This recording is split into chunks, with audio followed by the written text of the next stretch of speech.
Truk bantuan berbaris dan menunggu memasuki Gaza saat demonstrasi berlangsung di perbatasan Rafah. Clarissa Ward melaporkan untuk Anda. For days, they have been waiting. More than 200 trucks full of aid desperately needed in Gaza, but stuck on the Egyptian side of the Rafah border crossing.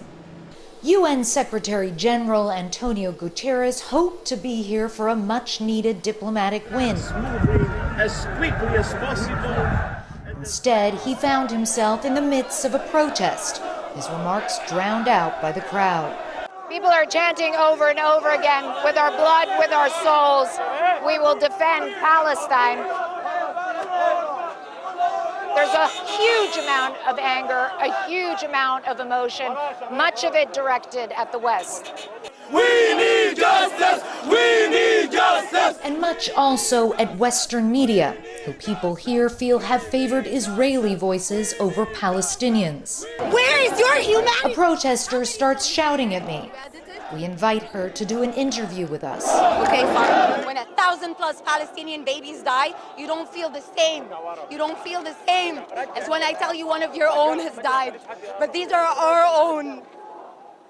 And it is unfair, and Egypt will stand with Palestine. All Western channels are talking for Israel. If the United Nations is standing for Israel, if all these international institutions are standing for Israel, who's there for the Palestinians? And don't call it a war. The jargon is even more infuriating. It's not a war, they're not on equal footing. It is not a war.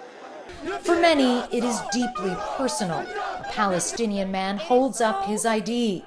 I can't contact with my family there. Your family's on the other side. Yeah, I have 7 sisters and my father, my mother, grandmother, uncles. All my family is there. I can't contact with them. I don't know. Are they okay? I don't know if they are okay or not. As Egyptian soldiers stand by, the demonstrators get more animated. Protests are normally illegal here, but today the Egyptian president called on people to take to the streets. So this is rapidly becoming a very chaotic scene now.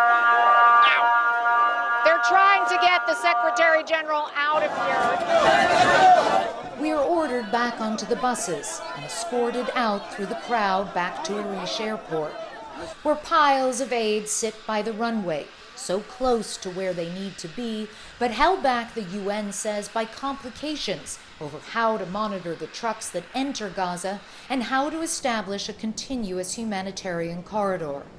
When you saw the anger of those protesters, most of it leveled at Israel and the US, but also at the international community for failing to stop the situation, what's your response? I think what's important to say is that we are doing everything we can, engaging with all the parties to make sure that sooner rather than later we are able to have not only a first convoy but continued aid to the population in Gaza. Timeline. I think it should be as quickly as possible and with as many as possible trucks to cross in the first few days.